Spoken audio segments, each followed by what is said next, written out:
భారత రాజ్యాంగ నిర్మాత డాక్టర్ బిఆర్ అంబేద్కర్పై పార్లమెంటు సమావేశంలో కేంద్ర హోంశాఖ మంత్రి అమిత్ షా చేసిన వ్యాఖ్యలు తీవ్ర దుమారం లేపాయి. దీంతో అమిత్ షాను మంత్రి పదవి నుంచి తొలగించాలని దేశవ్యాప్తంగా దళిత ప్రజా సంఘాలు ఆందోళన చేపట్టాయి. కేంద్ర హోంశాఖ మంత్రి అమిత్ షాను మంత్రి పదవి నుంచి తొలగించాలని మాలమహానాడు జాతీయ అధ్యక్షుడు చీకటపల్లి మంగరాజు డిమాండ్ చేశారు.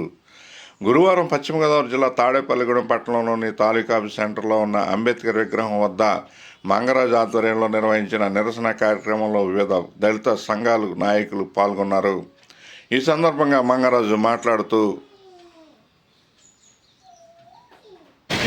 దళిత మంగరాజుతో పాటు వివిధ తాడేపల్లిగూడెం పట్టణంలో డాక్టర్ బాబాసాహెబ్ అంబేద్కర్ విగ్రహం దగ్గర ఆయన విగ్రహానికి పూలమాల వేసి ఆయన ఘనంగా నివాళులర్పిస్తూ ఈ నిరసన కార్యక్రమం ఎందుకు నిర్వహిస్తున్నామంటే ఈ భారతదేశానికి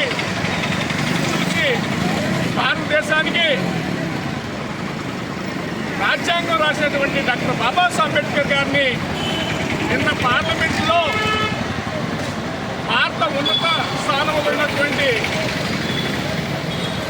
అమిత్ షా గారు వ్యంగ్యంగా మాట్లాడుతున్న డాక్టర్ బాబాసాహెబ్ అంబేద్కర్ని వ్యంగ్యంగా మాట్లాడడాన్ని నేను తీవ్రంగా ఖండిస్తున్న ప్రజా సంఘాల తరఫున. ఎందుచేతంటే ఇదే అమిత్ షా గారు ఎంపీ అయినప్పుడు భారత రాజ్యాంగం మీద ప్రమాణకం చేశాడు. ఆ భారత రాజ్యాంగం రాసింది డాక్టర్ బాబాసాహెబ్ అంబేద్కర్ గారు. ఈ రోజున అదే అంబేద్కర్ గారుని అంబేద్కర్ అంబేద్కర్ అంబేద్కర్ అంటే వ్యంగ్యంగా మాట్లాడుతూ అంబేద్కర్ని తరచు అంటున్నారు మీరు.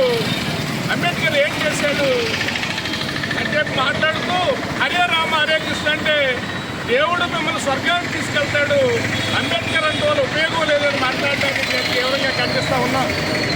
ఎందుచేతంటే ఈ భారతదేశానికి రాజ్యాంగం రాసినప్పుడు అప్పుడు కూడా ఈ ఆర్ఎస్ఎస్ వాళ్ళు ఈ బజరంగ దళ వాళ్ళు కూడా అడ్డుకుని మనుధర్మ శాస్త్రాన్ని కొనసాగించాలని చెప్పి వాళ్ళు అప్పట్లో డిమాండ్ చేయడం, అప్పట్లో ఉన్నటువంటి నెహ్రూ గారు కానీ అక్కడ ఉన్నటువంటి పాలకులందరూ కలిసి డాక్టర్ బాబాసాహెబ్ అంబేద్కర్ గారికి రాజ్యాంగ పరిషత్ని ఎన్నికైన తర్వాత ఆయనకి రాజ్యాంగం రాయడానికి అవకాశం కల్పించడం, దాంట్లో అప్పట్లో ఉన్నటువంటి క్షత్రియ వైశ్య బ్రాహ్మణ వర్గాలకి ఓటు హక్కు ఉండేది.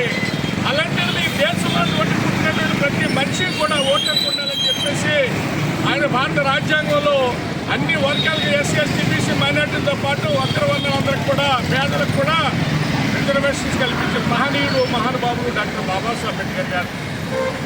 ఆయన అంత కృషి చేస్తే ఈ దేశంలో ఉన్న అందరూ కూడా దేశంలో కాదు ప్రపంచంలో ఉన్నటువంటి America, London, Britain, France, Russia అన్ని దేశాల్లో కూడా ఆయన విగ్రహాలు పెడుతూ ఆ మహానుభావుని కొనియాడుకుంటే ఈ దేశంలో ఉన్నటువంటి హోమ్ మినిస్టర్ అయినట్టు అమిత్ షా డాక్టర్ బాబాసాహెబ్ అంబేద్కర్ గారి గురించి వ్యంగ్యంగా మాట్లాడటం అంటే అతను వెంటనే హోమ్ మినిస్టర్ పదవి నుంచి బర్తరఫ్ చేయాలని నేను దళిత ప్రజా సంఘాల తరఫున డిమాండ్ చేస్తూ ఉన్నాం. ఇప్పటికైనా సరే ఈ రాష్ట్ర ప్రభుత్వం కానీ కేంద్ర ప్రభుత్వం కానీ డాక్టర్ బాబాసాహెబ్ అంబేద్కర్ విగ్రహాలకి సెక్యూరిటీ కల్పించాలి, డాక్టర్ బాబాసాహెబ్ అంబేద్కర్ రాజ్యాంగాన్ని గౌరవించాలని, అలాగనే ఈ యొక్క కేంద్రంలో బీజేపీ అధికారులకు వచ్చిన తర్వాత ఎస్సీ ఎస్టీ రిజర్వేషన్ తీయడానికి కుట్ర చేస్తూ ఉన్నారు, క్రైస్తవుల మీద దాడి చేస్తూ ఉన్నారు, ప్రజాస్వామ్యాన్ని పూర్తి చేస్తూ ఉన్నది. అందుకోసమే వాళ్ళకి పూర్తి మెజార్టీ కానీ మొన్న 400 సీట్లు కానీ భారతీయ జనతా పార్టీకి వస్తే ఈ రోజున మనువాదం అనేది తెర మీదకి వచ్చిన భారత రాజ్యాంగాన్ని రాసే పరిస్థితి ఏర్పడింది. ఎందుకంటే ఇదే భారతీయ జనతా పార్టీ ఉన్నట్టు ఆర్ఎస్ఎస్ బజరంగ దళం కూడా ప్రకటన చేశారు.